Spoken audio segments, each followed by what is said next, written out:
Salve os irmãos na paz do Senhor. Vamos abrir nossas Bíblias, sem perca de tempo, em Levítico, capítulo de número 10. Glória a Deus.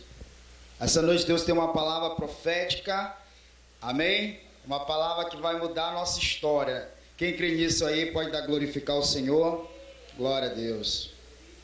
Levítico, capítulo de número 10, verso do número 1 ao 3. Glória a Deus. Diz assim a Bíblia Sagrada: Nadab e Abiú, filhos de Arão, tomaram cada um seu incensário e puseram neles fogo, e sobre este incenso, e trouxeram fogo estranho perante a face do Senhor, o que o Senhor não ordenara. Então, diz a Bíblia e não eu, saiu fogo estranho do Senhor e os consumiu, e morreram perante o Senhor. Glória a Deus, glória a Deus. Aplaudir a Ele essa noite, aleluia. Aplauda bem forte aquele que vive e que reina. Glória a Deus. Pode sentar agora, amém? Quando nós vemos aqui atrás encontro de adoradores, eu queria que só levantasse a mão assim os adoradores que já se encontram aqui essa noite, aleluia. Amém? Glória a Deus. Tem muito adorador aqui essa noite, vai ser forte o negócio. Mas quando nós lemos o livro de Levítico, é um livro claro, é um livro forte, é um livro que fala de adoração, é um livro que fala daquilo que Deus é essência. E Deus essa noite Ele está em busca daqueles que adoram a sua essência, aleluia. Deus está em busca essa noite daqueles que adoram o Espírito em verdade. Mas quando nós olhamos essa noite, eu queria pregar sobre o tema: o dia em que a adoração se transforma em um funeral. Amém? O dia em que a adoração se transformou em um funeral. Essa noite eu queria pregar sobre esse tema. E amados, quando nós começamos a ler esse texto, a ler o livro de Levítico, eu começo a fazer a primeira pergunta.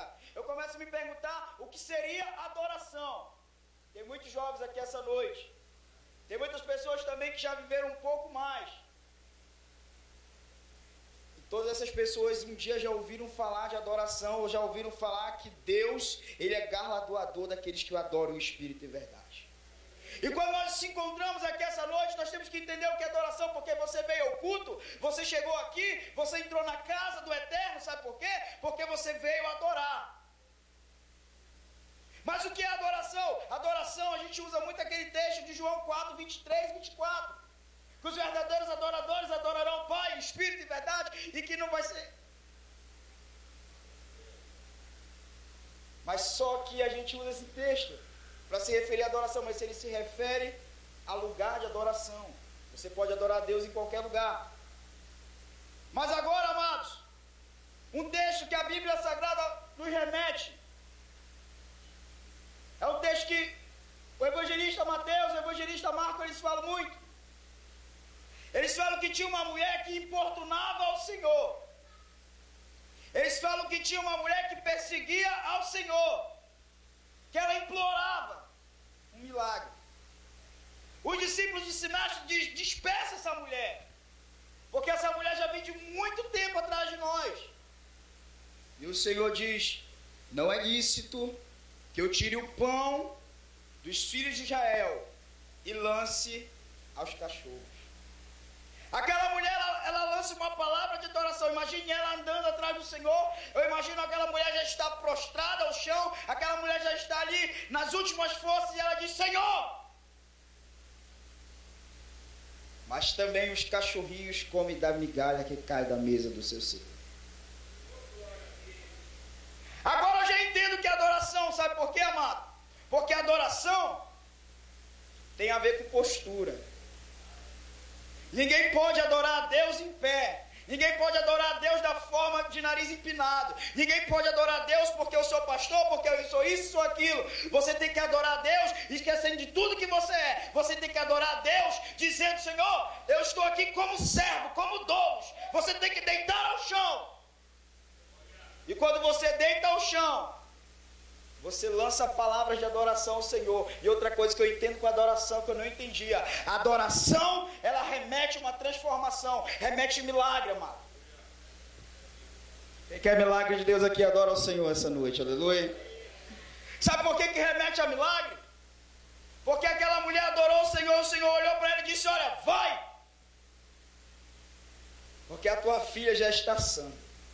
Ela chega na casa e a filha já está curada.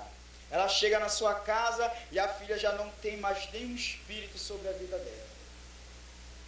Você adorar o Senhor aqui nessa noite, eu quero profetizar que o milagre vai começar a acontecer na tua casa, vai começar a acontecer na tua família, vai começar a acontecer aonde você pisar, em nome de Jesus. E quando nós olhamos então o texto de Levítico que acabamos de ler, eu começo a me perguntar, e talvez você se pergunte: o que foi que eles fizeram de errado? O que foi que aqueles dois jovens, Abiú e Nadab, fizeram de errado para o Senhor matar eles? E a gente precisa entender, então eu quero nessa noite contar uma história.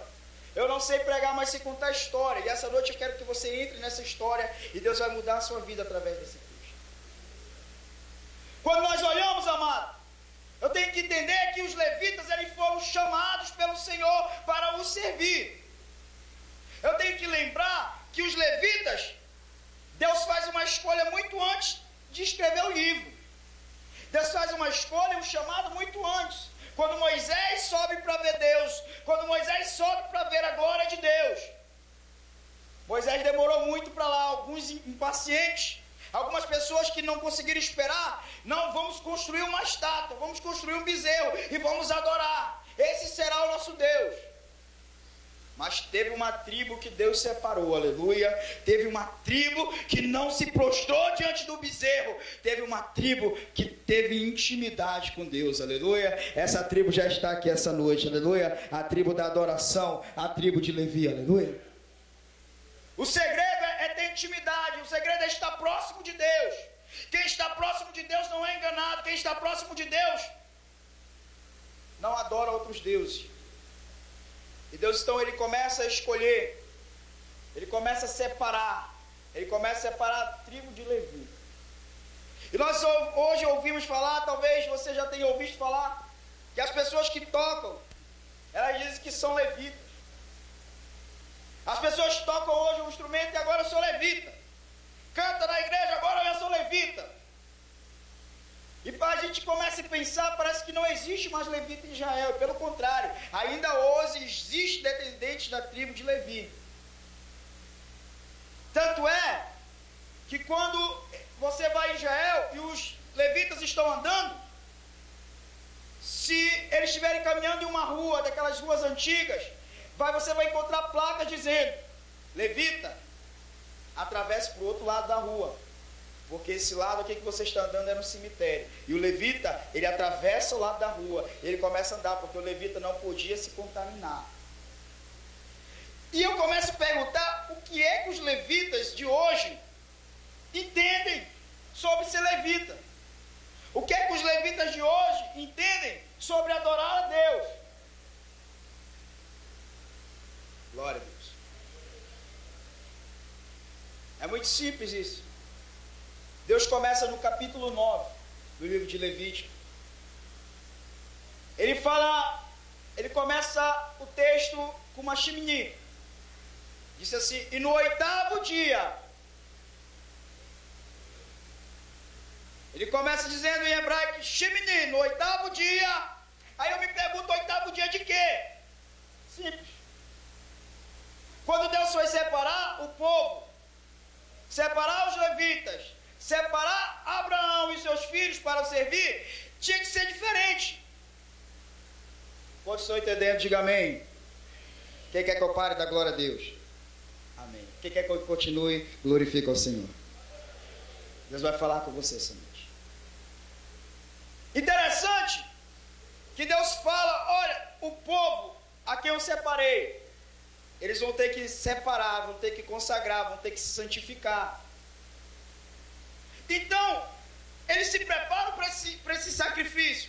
Depois de Deus dar a instrução para eles vão para a porta do tabernáculo, eles vão para a porta do templo. Eles ali começam agora a entrar em sacrifício, oferecer jejum. E eles ficam o primeiro dia, o segundo dia, o terceiro dia, o quarto dia, o quinto dia, sexto dia,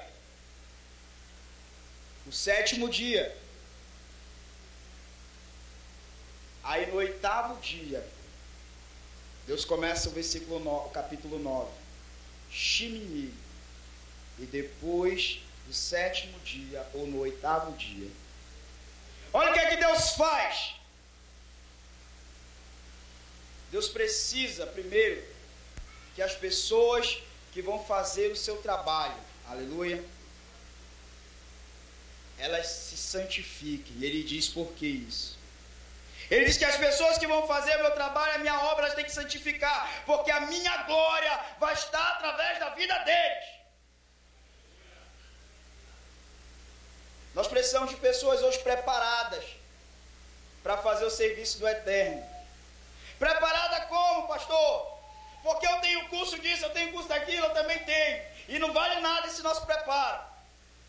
O preparo que eu estou falando não é desse tipo de preparo. O preparo que eu estou falando essa noite, para quem já é espiritual já entendeu. O preparo que eu estou falando aqui essa noite é de experiência com o Eterno. É de experiência com Deus. E parece que os sacerdotes, eles tinham que ter experiência com Deus. Hoje nós temos gente demais na igreja. Nós temos muitas pessoas no meio da igreja que querem ser líderes, que querem fazer, mas não tem preparo, mas não tem experiência com o Eterno. Eles oferecem sacrifício, e isso é interessante, eles oferecem sacrifício em público. O sacerdote, ele não oferece sacrifício escondido. O sacrifício que o sacerdote e a sua família oferece, o pastor, ele oferece, não é um sacrifício, aleluia, escondido. Ele mostra que ele é pecador. Ele mostra que ele precisa que Deus faça e haja na vida dele. Sabe o que é que eu já entendo com isso? Que pastor, que obreiro, que líder, ele não é artista. Nós não podemos ser artistas, irmãos, e chegar triste na igreja, mas quando subir aqui, a gente mudar a cara, a gente ser outra pessoa. A gente tem que ser a mesma pessoa aqui dentro. Tem irmão que aqui dentro dá glória a Deus, tem irmão que aqui dentro dá aleluia, tem irmão que aqui dentro falta subir ao teto, mas quando chega na casa, o irmão esqueceu de tudo que Deus falou, de tudo que Deus fez. Mas essa noite Deus vai te pegar, aleluia. Essa noite a pedra vai ser removida, aleluia. Não importa, ei, pastor, se a pedra for removida, as pessoas vão sentir a podridão, porque já faz 4 dias que está morto, não tem problema. Depois que elas sentirem a podridão, elas vão ter que ver o milagre que Deus vai fazer na tua vida, aleluia.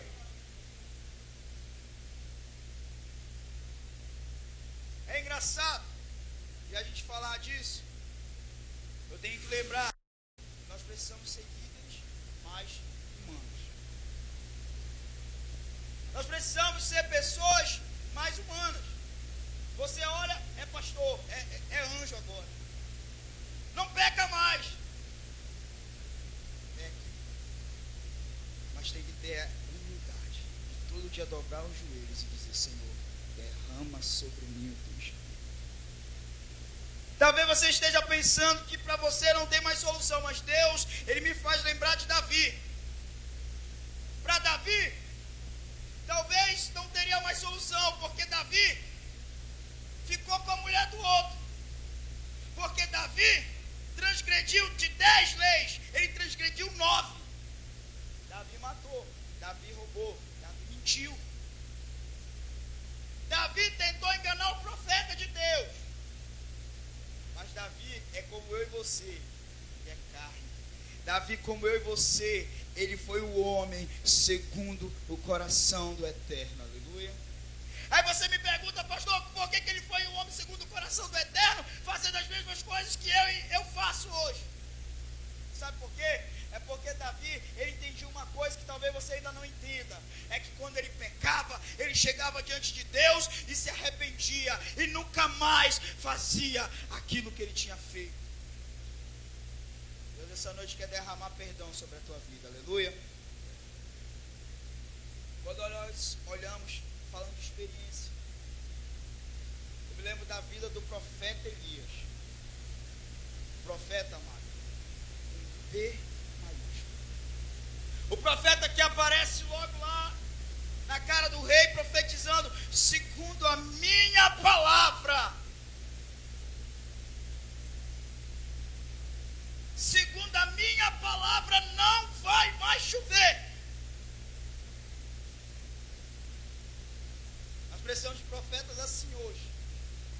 Porque temos andado aí, visto profetas que falam, que profetizam que o mundo vai acabar, que Jesus vai voltar em tal data, e não acontece nada. Não há nada do que eles profetizaram acontece. Eles ainda continuam sendo profeta, ainda continuam sendo levantados. Quem é que levanta? É nós. Mas quando esse homem profetizou, quando Elias profetizou, ele profetizou em um tempo quando o profeta falasse e não acontecesse a profecia, ele era pedrejado. O rei decide então matar ele. O rei decide ir atrás dele. E ele foge lá para a cidade dele novamente. E quando ele chega na cidade dele, a minha Bíblia, a sua Bíblia diz, aleluia, que ele foi alimentado por sua Bíblia diz isso. Mas a palavra corvo no hebraico, ela é a palavra orvim. É uma palavra que ela não tem vogal. Então pode ser orvim ou a. Sabe o que é que eu entendo com isso? Corvo que come carne podre vai tirar carne podre e levar para o profeta de Deus? Essa palavra, ela também pode significar árabes. Deus pode ter usado pessoas de outras nações para alimentar o profeta. Sabe o que é que Deus está falando para você essa noite? Você está aqui, talvez você não veja a provisão de Deus ainda. Talvez você já esteja olhando para o céu, talvez você já esteja olhando para todos os lados e você não viu a solução. Mas Deus vai usar pessoas de outras nações para mudar a tua história. Pastor, isso é impossível. Sabe por quê, pastor? É porque na minha vida o Senhor não conhece ela, nem quero conhecer. Eu só quero ter certeza de uma coisa, que a palavra de Deus, ela é eficaz. A palavra de Deus é verdadeira e Deus vai mudar a tua história. Aleluia. Eu só quero ter certeza de uma coisa essa noite. Eu só quero ter certeza de uma coisa somente. Pastor, meus irmãos me empurraram dentro do buraco. Meus irmãos fizeram um buraco e me lançaram nessa cova. E eu estou aqui nessa cova. Pastor, talvez não foi meus irmãos, mas foi as pessoas de fora. Foi o pessoal do mundo que me jogou dentro do buraco. Foi a mesma coisa talvez que fizeram com José. Os próprios irmãos empurraram dele. Foi a mesma coisa que fizeram com os 3 jovens lá na Babilônia. Mas Deus vai te tirar do buraco, aleluia. Deus vai te tirar da cova. Deus vai te tirar da fornalha, aleluia. Deus vai fazer o sobrenatural na tua vida. Quem crê nisso aqui, levanta a mão e adora ao Senhor, aleluia. Quando nós olhamos esse profeta que apareceu e profetizou, e Deus começou a ter experiências com Deus. Estou falando de experiências. Estou falando que uma pessoa que foi chamada por Deus, ela tem que ter experiência. Esse profeta, então, agora Deus diz: olha, sai e vai para Sidom. Vai para o norte. E ele vai para o norte.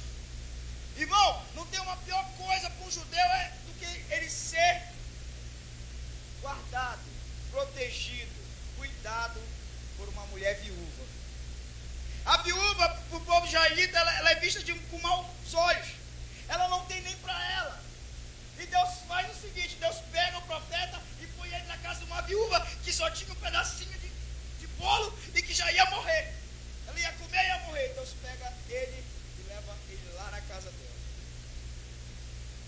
Mas profeta, ele crê naquilo que Deus está mandando ele fazer, aleluia. O profeta fala aquilo que Deus está sentindo. E ele chega lá com aquela mulher e diz: olha, mulher, Deus mandou eu vir aqui, me dá comida, eu estou com fome. Mas eu só tenho isso, eu vou comer meu filho. Me dá, se você crer, você vai prosperar. A mulher acreditou e prosperou. Para completar, o filho da mulher morre. E o profeta então tem que ressuscitar o filho da viúva. Mas quando ele ressuscita o filho da viúva, olha o que a Bíblia fala. A Bíblia fala: agora sim vejo que tu és homem de Deus. Depois de 3 anos e meio, o profeta passou agora no teste de Deus. Agora Deus está dizendo: agora você é aprovado, agora você já pode fazer o resto da obra. Ele se levanta e ele vai desafiar o rei inimigo. O que eu estou falando aqui essa noite, amado, é para você entender que para você ser usado por Deus, para que Deus possa usar a tua vida, você precisa deixar Deus viver experiências com você. Enquanto você querer fazer tudo sozinho, enquanto você querer agir sozinho, Deus fica só olhando. E você vai para um lado, você vai para o outro e não dá certo. Mas quando você diz: Senhor, eu não sou nada, eu não mereço estar aqui, Deus começa a dizer: meu filho, agora você é tudo. Fica de pé que agora você está comigo. Meu filho, põe de pé agora, que agora eu vou na tua frente. Agora vai se cumprir sobre a tua vida aquilo que está escrito em Isaías 45. Eu vou pegar pela tua mão direita. E todas as portas que aparecer na tua frente, se você não abrir, eu vou quebrar. Mas você vai chegar na tua vitória, aleluia. Quem crê nisso aqui, aleluia? É muito interessante, irmãos, a gente perguntar por que Abiú e Nadab morreram. Eu começo a me perguntar o que eles fizeram de errado. Eu começo a me perguntar que fogo estranho era esse. Alguns dizem que esse fogo estranho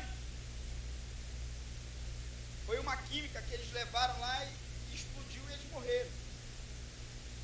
Mas a Bíblia é bem enfática. Eles começaram a fazer muitas coisas erradas diante de Deus. E Deus, pela sua graça, pelo seu amor, Ele deixou eles viver. Mas chega um momento em que Deus não aguenta. Chega um momento que a afronta a Deus é tanta que Deus prefere tirar eles.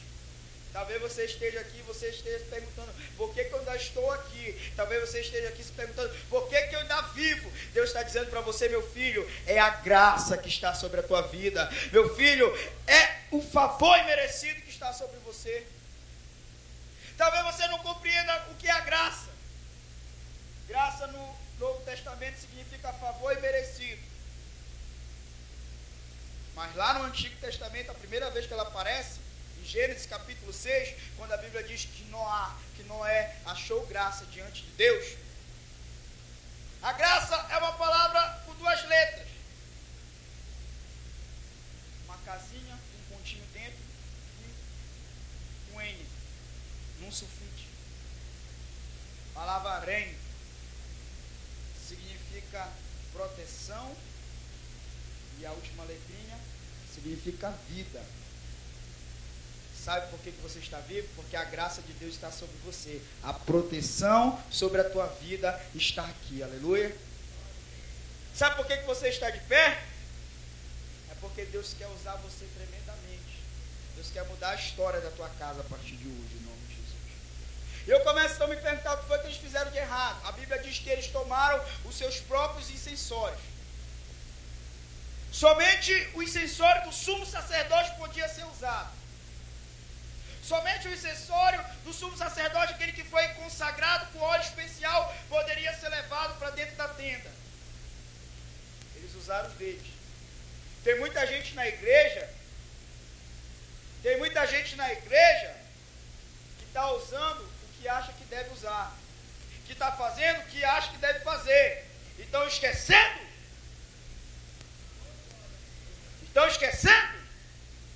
o que é para usar, o que é permitido. Está entendendo? O que foi mais? Eles usaram os instrumentos errados. O instrumento que era para usar era do sumo sacerdote, eles usaram deles. A Bíblia diz mais que eles usaram a autoridade errada. Eles não perguntaram para Moisés, que conversava com Deus face a face, se eles poderiam entrar lá dentro. Eles não perguntaram para o seu pai, que era sumo sacerdote, se eles poderiam entrar lá dentro. Eles decidiram entrar. Eles decidiram fazer o que ninguém permitiu. Sabe quando é que você vai crescer? Sabe quando é que você vai crescer? Sabe, jovem, quando é que Deus vai levantar o teu ministério? Quando você obedecer às autoridades. Quando você ser obediente ao pastor, à pastora, ao líder. O líder falou isso, eu vou fazer aquilo. Você não vai prosperar, você não vai crescer. O líder falou isso, mas eu estou pensando em fazer aquilo. Deus, Ele guia através da liderança.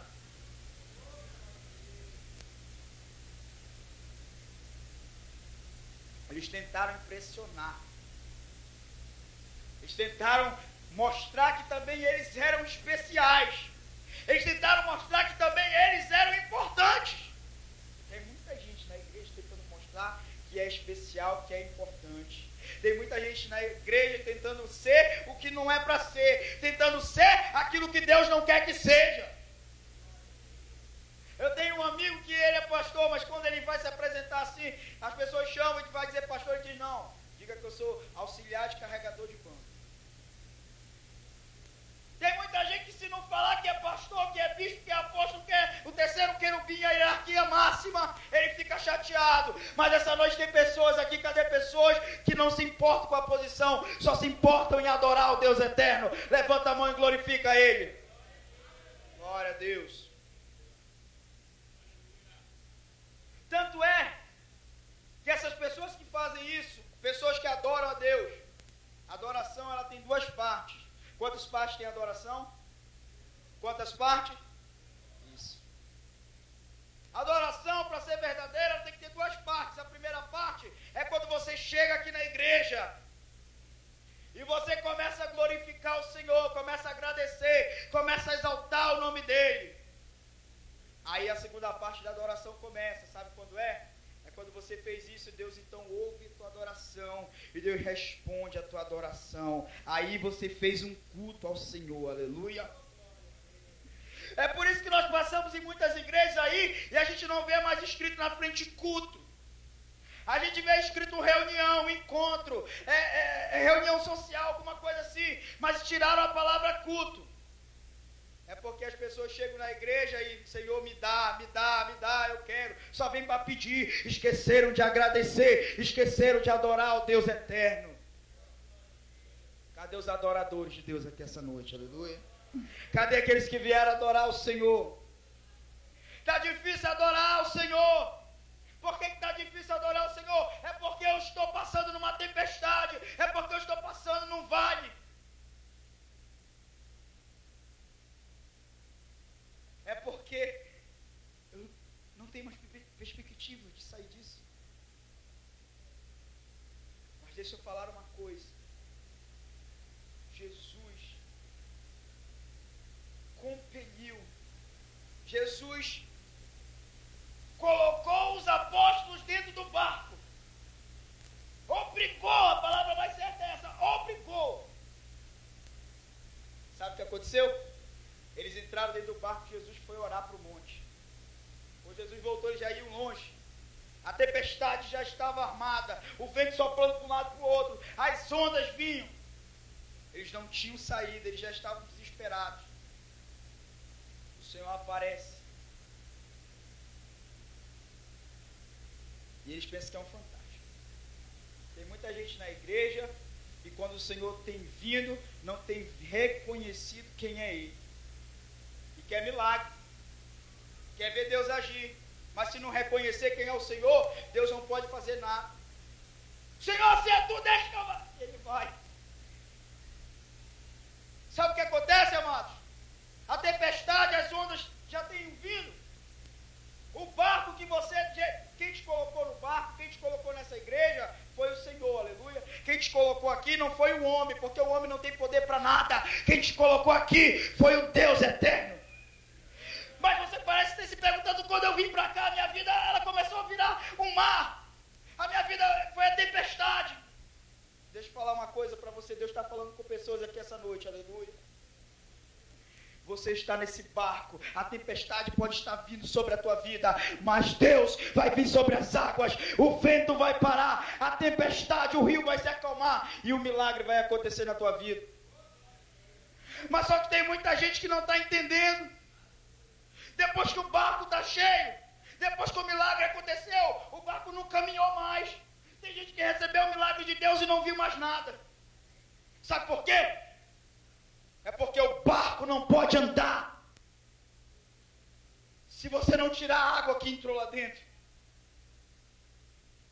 O barco não pode prosseguir se você não tirar a água que entrou. E para tirar a água, já falei, você não pode ficar em pé. Você não pode ficar do jeito que você pensa que você é. Você tem que se baixar, você tem que se curvar. E você tem que começar a tirar a água do mais profundo.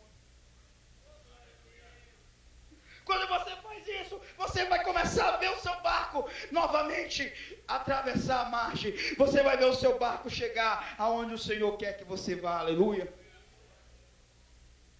Diga para esse irmão, tire a água do barco. Aleluia. Tirar a água do barco é muito difícil. Porque só tira a água aquele que acorda para orar ao Senhor. Aleluia. Porque começa a cair água dos olhos. Porque começa a cair água quando rola uma lágrima dos teus olhos, aleluia. Deus está começando a agir, o milagre está começando a acontecer sobre a tua vida. Eles usaram a motivação errada, a energia errada. E aqui no verso 9 e 10, eu queria que você abrisse sua Bíblia. Verso 9 e 10 é muito importante a gente ler. Já estou encerrando. Verso 9 e 10 fala assim: vinho ou bebida forte. Isso aqui quem está falando é Deus para Moisés. Levítico 10, 9. Vinho ou bebida forte, tu e teus filhos não bebereis, quando entrardes na tenda da congregação, para que não morrais. O estatuto perpétuo será isso entre vós e as vossas gerações, para fazer diferença, olha aqui onde eles erraram, entre o santo e o profano, e entre o imundo e o limpo. Foi aqui que eles erraram, foi aqui que eles ofereceram fogo estranho ao Senhor. É esse fogo estranho que Deus não permite. Porque quando o sacerdote entrava diante de Deus, Deus permitiu eles levarem outros incensários, Deus permitiu eles fazerem o que não era para eles fazerem. Assim mesmo tem acontecido na tua vida. Deus tem permitido, Deus tem deixado. Mas chega um momento em que Deus agora não tolera mais. Quando eles chegam diante de Deus e eles não conseguem discernir o que é santo e o que é profano, o que é limpo e o que é imundo, porque eles estavam embriagados. Eu acho que eles esqueceram daquele versículo que diz em Efésios: não vos embriagueis no vinho que há contenda. Mas quem quer se encher hoje de Deus aqui, levanta a mão aí, aleluia. Aleluia. Precisa se encher de Deus, irmão. Tem muita gente se enchendo de muitas outras coisas. Cuidado para você não oferecer fogo estranho ao Senhor. Cuidado para você não oferecer fogo estranho ao Senhor. O sacerdote, já estou entrando, encerrando a mensagem. Existem 3 portas até ele chegar na presença de Deus. Imaginemos a arca do Senhor aqui. A primeira porta, o sacerdote, depois de lavar os pés e as mãos, ele entra. A tradução dela, do hebraico, significa caminho. Quando ele entra na segunda porta, no local onde todo mundo transitava, o sacerdote e o sumo sacerdote, ali está o altar de incenso. Ali está aonde eles têm que fazer o seu serviço de sacerdote. Mas tem uma divisão, é dividida pelo véu. E o sacerdote não pode entrar, somente o sumo sacerdote. E do limiar do véu, de onde o véu se divide até onde está a arca da aliança, tem um número de passos para se chegar lá. Primeira porta, caminho. Segunda porta, verdade. Mas a porta que divide o véu, o nome dela é vida. É por isso que Jesus diz que ninguém vai poder ir ao Pai se não for por Ele. Caminho, verdade, vida. Agora, imagine o sacerdote, o temor que ele tinha a chegar diante de Deus. Cada passo que eu der, você confere comigo, bem alto. Vamos lá? 1, 2,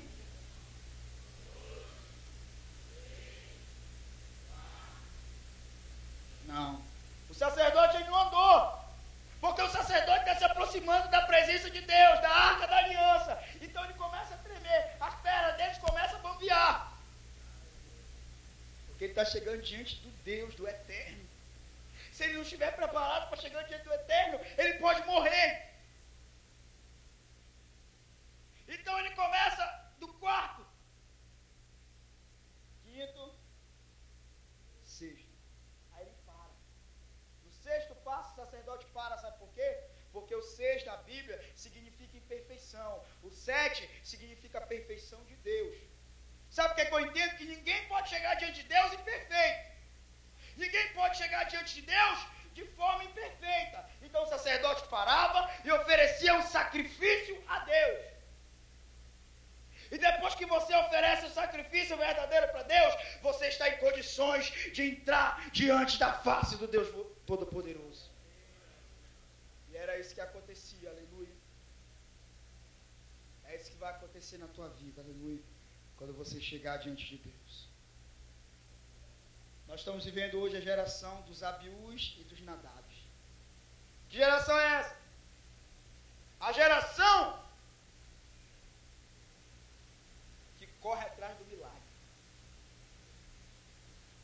A geração que não crê mais na promessa do Deus eterno. A geração que tem que ir para aquela igreja dali porque lá vai ter milagre. Tem que ir para aquela igreja dali porque lá vai ter campanha financeira. Mas deixa eu falar uma coisa, os verdadeiros, eles vão permanecer onde estão, porque eles acreditam na palavra do Deus verdadeiro, eles acreditam que eles não precisam ir atrás de bênção, é as bênçãos que vão ter que vir até aqui você. Eram jovens que tinham se preparado para aquilo, eram jovens capacitados, não era jovem de fora, era jovem de dentro. Mas eles cometeram o pior erro que qualquer jovem, qualquer adorador pode cometer. Perder o temor do Senhor.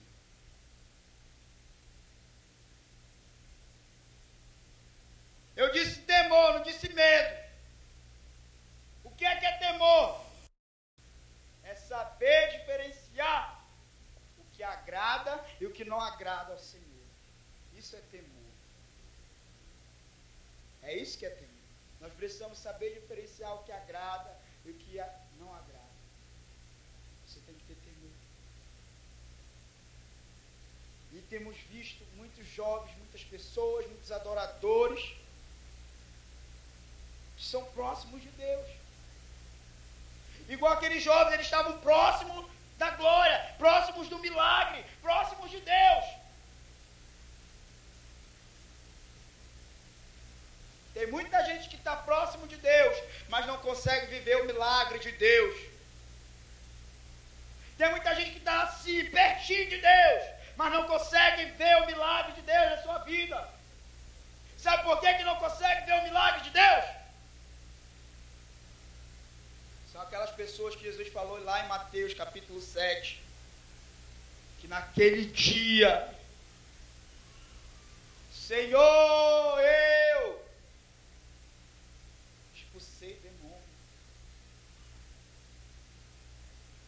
O Senhor me usava, eu curava. Quando eu falava, as pessoas sentiam um arrepio.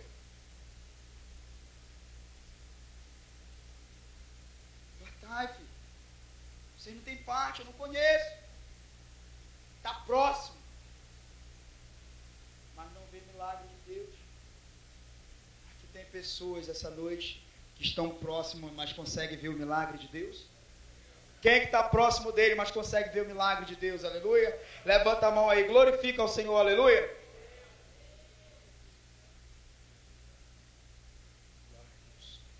Nós precisamos fazer igual Moisés.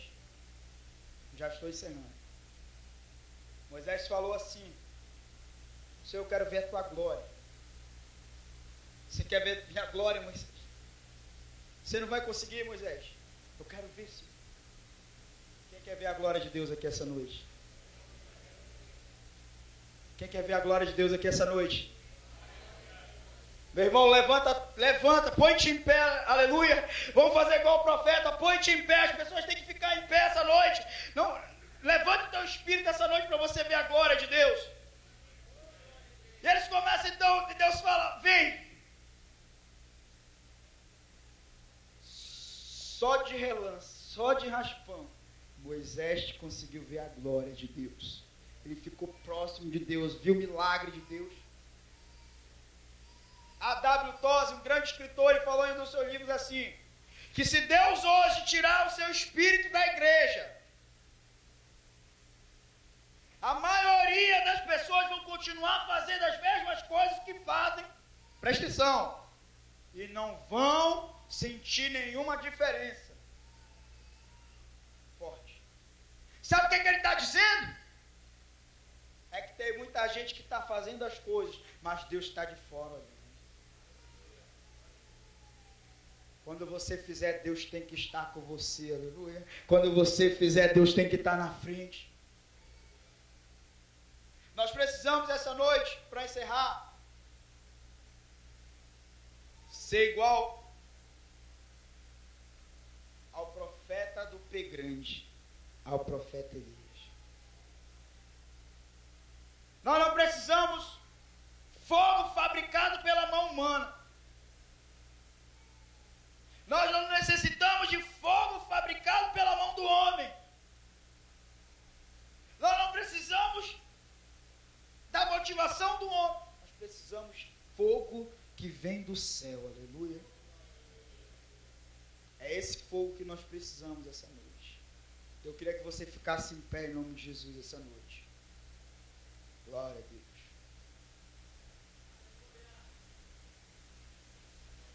O profeta Elias, antes de acontecer o milagre do fogo vindo do céu, essa noite vai acontecer esse milagre aqui nas nossas vidas, aleluia. Deus vai fazer o extraordinário.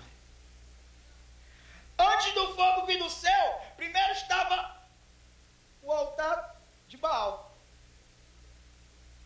Estava armado o altar de Baal, e sabe o que acontece? Aleluia. Eles começam a oferecer sacrifício, começam a se bater na costa.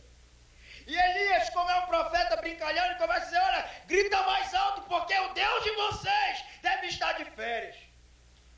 Grita mais alto, porque o Deus de vocês talvez está dormindo. Grita mais alto que talvez o Deus de vocês tenha ido ao banheiro. Elias sabia que ele servia ao Deus verdadeiro, aleluia. Depois que eles cansaram de fazer aquilo, Elias, presta atenção, ele pega e desmancha o altar que estava feito para Baal. Destrói tudo, não fica nada. Ele pega outros materiais e começa a reconstruir um outro altar. Sabe o que é que Deus vai fazer na tua vida essa noite? Quem quer ver o milagre de Deus aí? Quem precisa do milagre de Deus na sua casa? É tempo de jogar o altar velho fora e fazer um novo altar, aleluia. É fazer um novo altar diante de Deus. Ele começa agora a construir um outro altar. Sabe o que é que faltava para aquele povo? 3 anos e meio que eles não viam água, não via a chuva do céu, não via a bênção de Deus cair sobre eles, aleluia. Sabe o que ele faz? Está faltando água, é água que está faltando. Elias pega e começa a derramar águas ao redor do altar. Se é isso que está faltando, é isso que eu vou oferecer.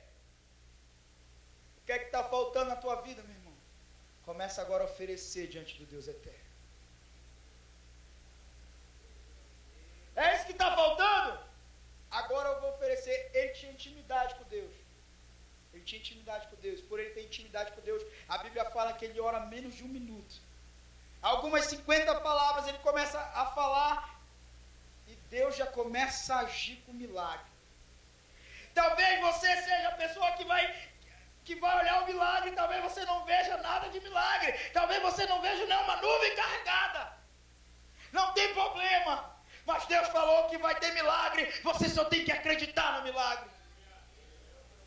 Nem que para isso você tem que ir 7 vezes, mas quando você vê uma pequena mão, você pode ter certeza que a chuva vai cair sobre a tua vida, aleluia. Você pode ter certeza que o milagre vai vir sobre você. Tem muitas pessoas que já não veem mais o milagre, já não vivem mais o milagre, porque já foram várias vezes e não conseguiram mais ver. Perderam a esperança. Mas essa noite Deus reaviva a tua esperança, aleluia. Eu queria chamar pessoas essa noite aqui na frente que vieram adorar o Senhor, aleluia. Deus quer trazer renovo sobre a tua vida, aleluia. Deus quer trazer mudança sobre a tua vida. Cadê os jovens que querem fazer a diferença? Vem aqui para frente em nome de Jesus, vamos fazer uma ministração nessa noite. Pode vir, amado, pode vir você que precisa do milagre na tua casa. Pode vir aqui nessa noite, Deus vai fazer um milagre sobre a tua vida, aleluia.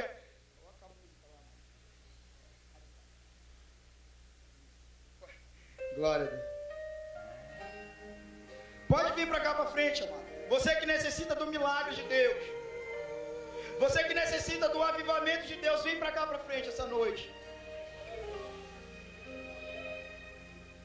Pode chegar mais perto do altar. Não consigo ir além do teu olhar. Tem pessoas que já perderam a noção de estar diante de Deus. Tem pessoas que já não conseguem mais estar diante de Deus, já não tem mais nem palavras para falar para Ele. Fala somente uma palavra essa noite: Deus, não tira